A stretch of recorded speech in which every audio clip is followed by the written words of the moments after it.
වතු සමාගම් කියන්නේ ගරු ජනාධිපතිතුමා මේ වෙනකොට අපි 46 දෙනාටම ඉඩම බලලා තියෙන්නේ.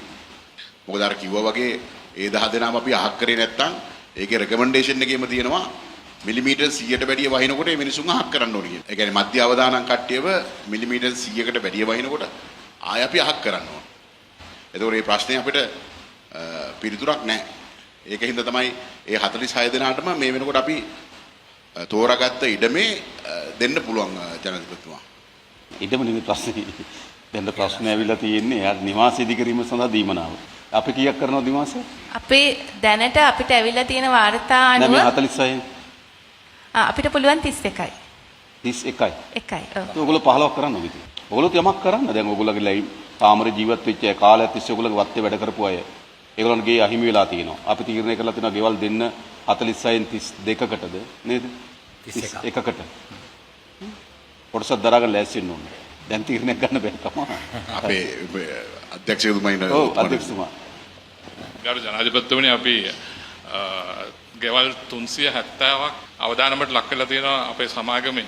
ඉතින් එහෙම එකවත්තකට කරොත් අනිත් ප්‍රශ්න නෑ. එක ගයක් ගෙවල් 10ක් 370ම අපි කොච්චර ප්‍රමාණයක් අපි කරනවා සමාගමක් විදියට. නෑ 370ම ඕගොල්ලෝ නෙවෙයි. දැන් මෙතන 46 ඇතුළත ඔය 370ට. නෑ මම කියන්නේ නෑ ඔය 370ට මෙතන 46 ඇතුළතද?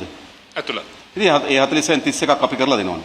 නෑ මේ 370 තමයි ජනාධිපතිතුමනි දිත්වා නිසා නිවාස අහිමු ප්‍රමාණය. එතකොට අපි එකවත්තක මෙහෙම 10ක් වගේ හදන්න කියලා. 370 වෙන් අපි 370ම ඕගොල්ලන්ට කරන්න කියලා කියන්නේ නැහැනේ අපි. නෑ. මුළුමනින්ම හානි වුණු එහෙම නැත්නම් පදිංචියට නුසුදුසු කියලා තෝරාගන්න ටිකට අපි දෙනවා. ඔබතුමා ගාව තියෙන දේ 370 වෙන් ඒ කැටගරි එකට වැටෙන අයයි අනිත් අය අතර වාර්තාවක් තියෙනවද?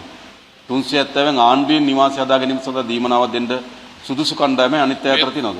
ජනාධිපතිතුමා මේ 370ම මේ ආණ්ඩුවෙන් දෙන ලිස්ට් එකේ ඉන්න කට්ටිය තමයි ජනාධිපතිතුමා. දැන් මෙතන දික්වැල්ලවත්තේ නෑ 46 ලිස්ට් එකේ හිටියට 46න් 31කට තමයි අපේ මේ දිට්ඨ ව්‍යාපෘතිය ඇතුලේ ඇතුළත් වෙන්නේ. නෑ ඒ අතුරු 10 දෙනා ජනාධිපතිතුමා අපිට ඉන්දියන් නිවාස යෝජනා ක්‍රමය අතර දැනටමත් ඒගොල්ලෝ අපි ඇතුළත් කරලා තියෙනවා. එතකොට මේ ප්‍රොජෙක්ට් එකත් මේක පැරලල් යනවා. සමාන්තරව යනවා. හැබැයි ඉන්දියන් ප්‍රොජෙක්ට් එකේ තියෙන මිලියන 3.2යි. හැබැයි සම්පූර්ණ නිවසක් ලබා දෙනවනේ ජනාධිපතිතුමා ඒක. නෑ සම්පූර්ණ නිවස නෙවෙයිනේ.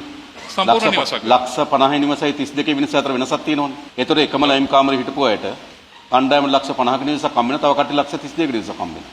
ඔව් ඒක වෙනසක් තියෙනවා ජනාධිපතිතුමා. ඉතින් ඉතුරු කොටස ඕගොල්ලෝ දරන්න බැරිද?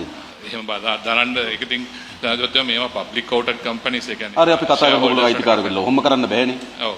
හරිද? දැන් ඒගොල්ලන්ගේ ගේ සුරක්ෂිත වුණාම ඒගොල්ලන්ගේ ජීවත් වෙන පරිසරය යහපත් වුණාම ඒගොල්ලෝ නිවාසය යහපත් වුණාම ඒකේ ප්‍රතිලාභ වෙන්නේ කාටද? ඔවුන් වත්තට එන්නේ.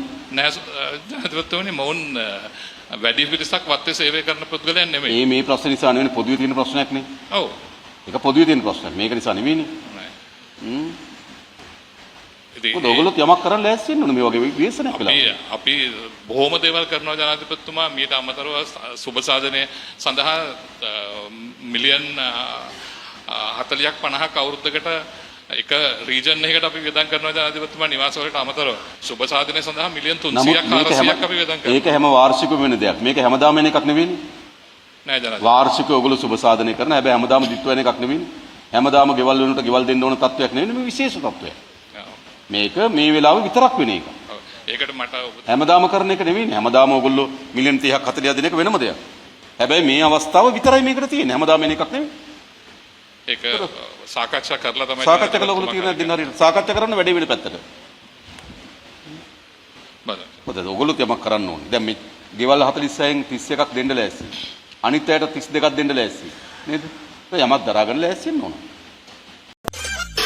මෙවැනි වීඩියෝ දිනපතා නැරඹීමට අපගේ YouTube channel එක subscribe කර bell button එක click කරන්න.